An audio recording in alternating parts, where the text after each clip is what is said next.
They say heroes wear capes, but our hero wore torn sandals and carried a bag of maize. No one ever clapped for him. No one ever told his story. But without him, millions would have starved.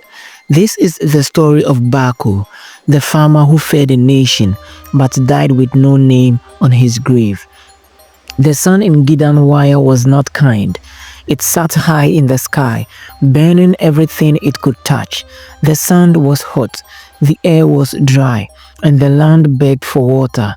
But Bako, a thin man with cracked feet and tired hands, walked into the fields every day. He did not complain, he did not rest, because people were hungry, and Bako believed food was hope. Bako lived in a mud house with a tin roof. The wind always whistled through the cracks. He had no electricity, no car, not even a radio. But he had seeds, and he had a heart bigger than the hills around him. People in his village laughed at him. "Why do you farm so much?" They said. "You don't have a family. Who are you feeding?" Bako would smile and reply, "I am feeding tomorrow." Every planting season, he worked alone.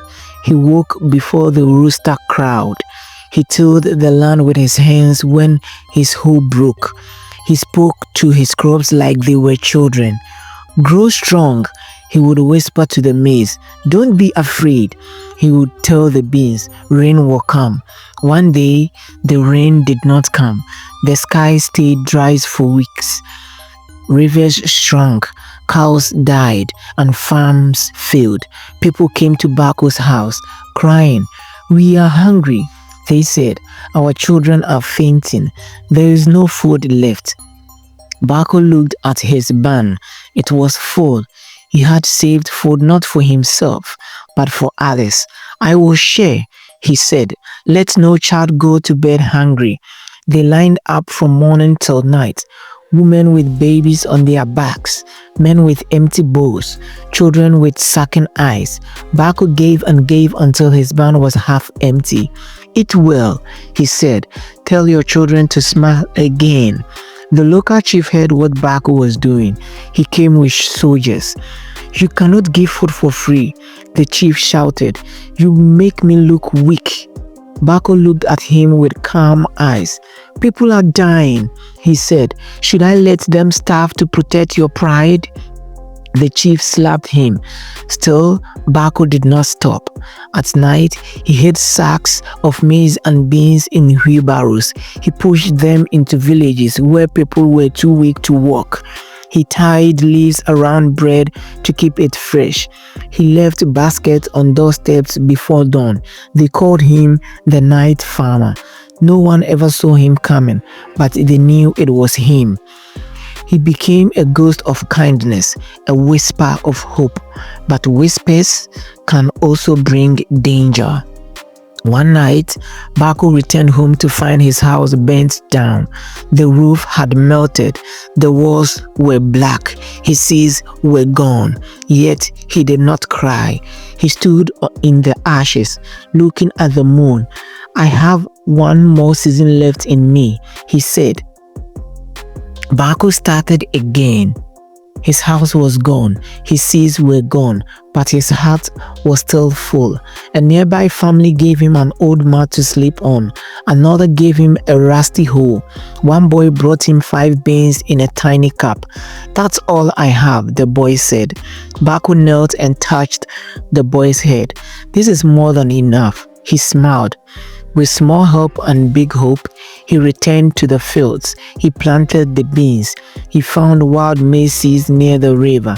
He used a broken bucket to fetch water and feed the soil. Day after day, under the hot sun, Bako worked in silence. People called him mad. They said he had nothing, but Bako had something stronger than land. He had purpose. One day, a man came to his farm.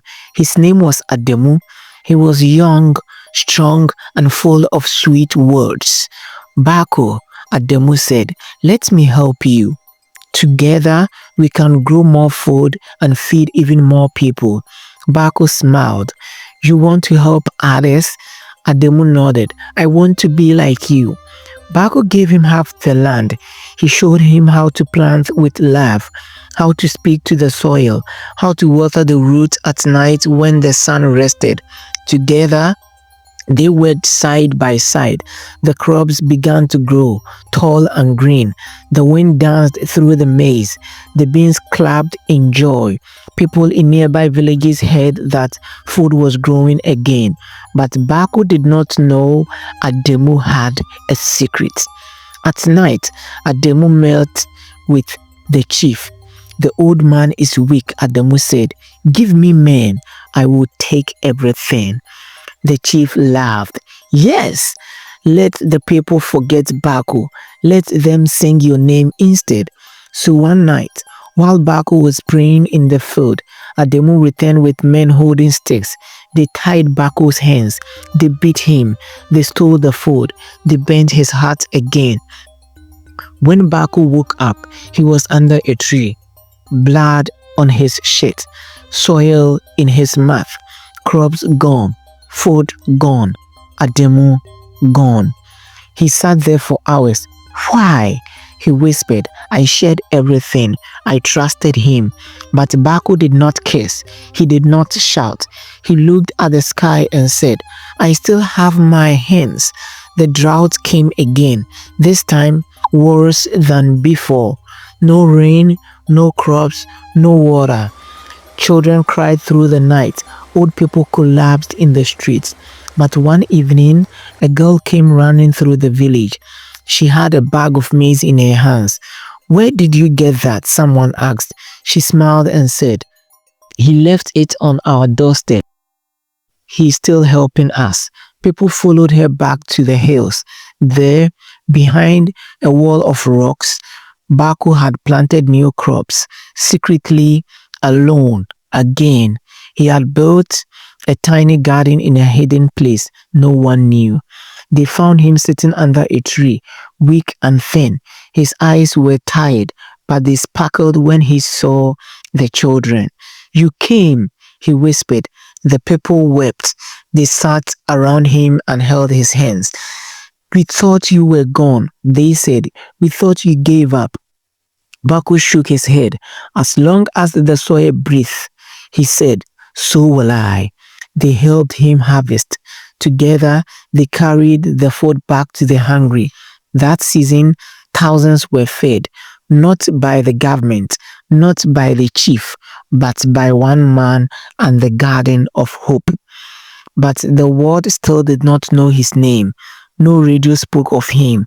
No paper printed his story. He remained a secret hero, and his time was running out. The wind had changed. The crops still grew. The people still came. But Bako was tired. His hands were slower now. His back ached. His feet dragged across the fields he once danced through. Children ran up to him with wide smiles. Uncle Bako, tell us how to plant. He would sit under his tree, surrounded by little feet and curious eyes. He showed them how to feel the soil with their fingers, how to plant one seed with one promise. Grow for someone who cannot. One day, Bako didn't come to the field. The children waited. The mothers waited. The sun rose and set. When they went to his hut, they found him sitting on the ground, leaning against a sack of maize. His eyes were closed. His smile was quiet. He had died in peace. No cry, no noise, just stillness, and a heart that gave its last beat to feed others. There was no money to bury him, no family to claim him, no chief to honor him. So the people dug a hole behind his garden. They wrapped him in a brown cloth. They placed a small stone above the soil. The stone had no name, just one word carved by a child: hope. They didn't cry loudly, they sang instead.